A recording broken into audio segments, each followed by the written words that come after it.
Çiçek bahçesi aslında bir günübirlik park gibi görünse de arkasındaki hikaye çok büyük dostlar. Taksiye koşturmasam çok zevkliydi, harikaydı çalmak. Şimdi onu konuşuyorduk. Sanırım size yemyeşil videolar çıkartacağız dostlar.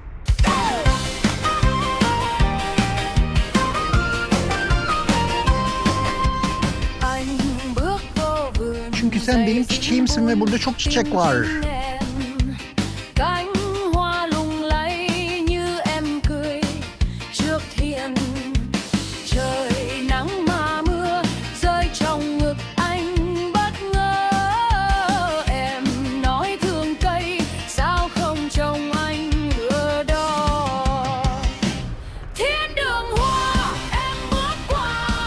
Hemen Vietnam'ın çiçek ihracatı hakkında bazı bilgilere de bakalım arkadaşlar.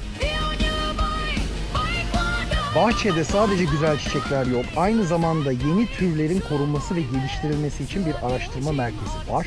1930'larda Hanoi çevresindeki geleneksel çiçek üreticileri hem Hanoi'ye hem de yani Hanoi şehir merkezine hem de Dalat'a göç ediyor. Burası çok önemli.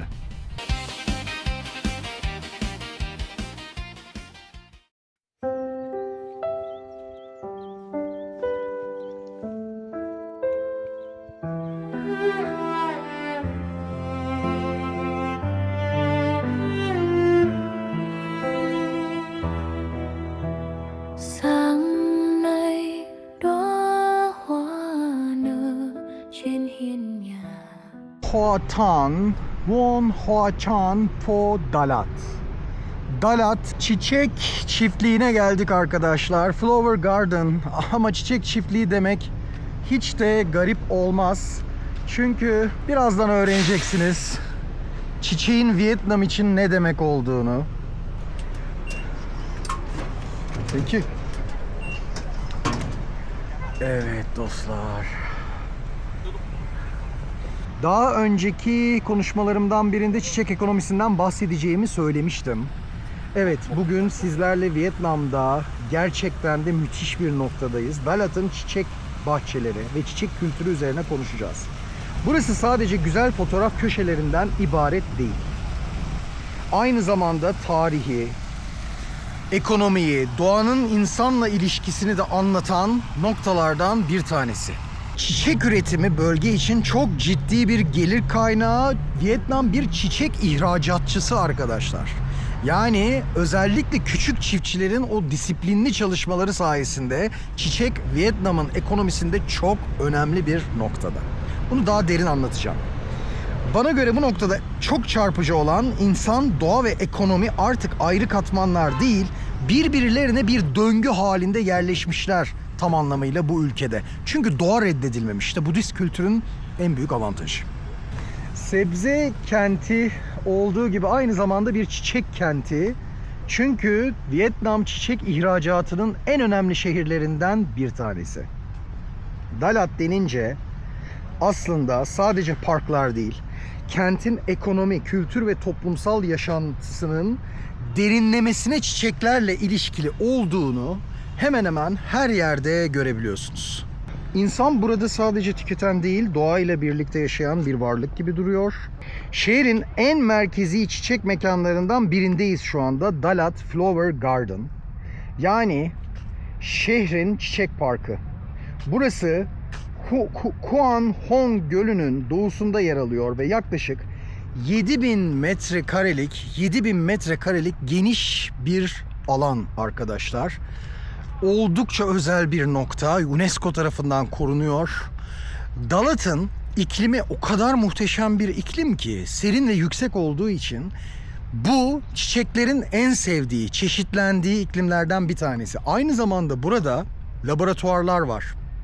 Burası tam anlamıyla devletin desteklediği ve özellikle sübvanse ettiği noktalardan bir tanesi. Çiçek bahçesi aslında bir günübirlik park gibi görünse de arkasındaki hikaye çok büyük dostlar. 1966 yılında Beach Cove Flower Garden adıyla kurulmuş.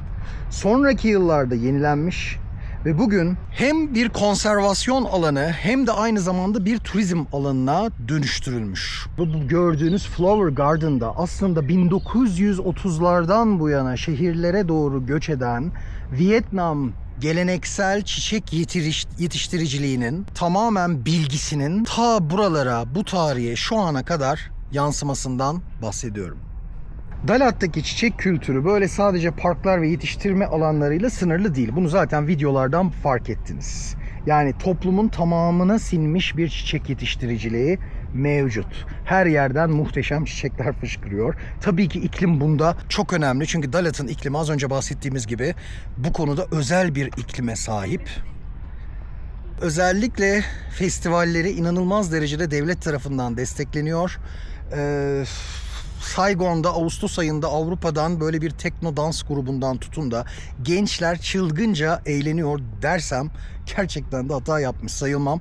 Bunun için özellikle Saigon, Hanoi gibi bölgelerin kültürel faaliyetlerine bakın. O kültürel faaliyetleri ben takip ediyorum. İnanılmaz güzel şeyler yapıyorlar. Çünkü devlet yani böyle bu konuda gençlerin de eğlenmesiyle ilgili bir sansür mekanizması ya da böyle saçma sapan şeylere sahip değil. Dalat Flower Festival diye geçiyor. 2004 yılından beri her sene yapılıyor.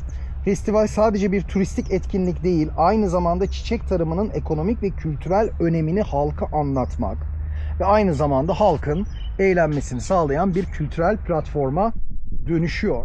Festival kapsamında panel tartışmacıları, üreticilerle buluşma, şirketlerin buluşması, çiçek şirketlerinin buluşması, bunların hepsi yaşanıyor arkadaşlar. Yani Vietnam'da çiçek bilimsel, ticari ve sanatsal yönlerin birleştiği bir alan haline gelmiş. Lam Don eyaletinde, yani Dalat'ın da bulunduğu Lam Don eyaletinde 10.000 hektar arazi kullanılıyor ve yılda milyarlarca çiçek sapı üretiliyor arkadaşlar. Özellikle Dalat Has Farm bu konuda oldukça belirgin. İnsanların yaşam biçiminin ve ekonomik faaliyetinin bir parçası çiçekler. Şehir hayatına mükemmel bir biçimde entegre olmuşlar. Dalat'ın çiçek bahçeleri sonuç olarak şunu söyleyebiliriz ki yani sıradan bir bitki koleksiyonu değil arkadaşlar. Bir ekosistem böyle bütün şehir çapına yayılmış diyebiliriz. Merkez noktalarından birini sizinle beraber geziyoruz. Flower Garden'dayız şu anda. Merkez noktalarından bir tanesi. Hem doğayla hem insanla bir arada yaşayan bir uygarlık kültürü muhteşem bir biçimde oluşmuş Vietnam'da.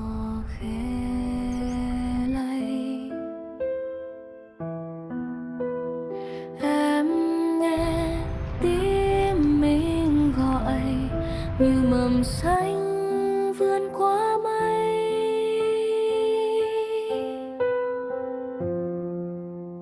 hoa trong hơi thở em, hiu trong từng nhịp tim, đời trôi em giữa lưng đồi, giữa cánh rừng yên lặng, tự nhiên ôm lấy ta.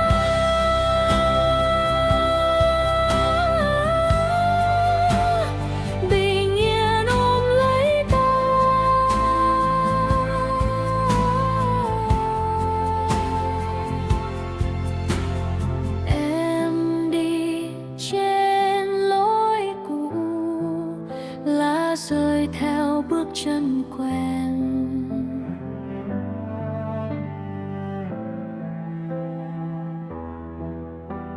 một cơn mưa rất nhẹ giữa trôi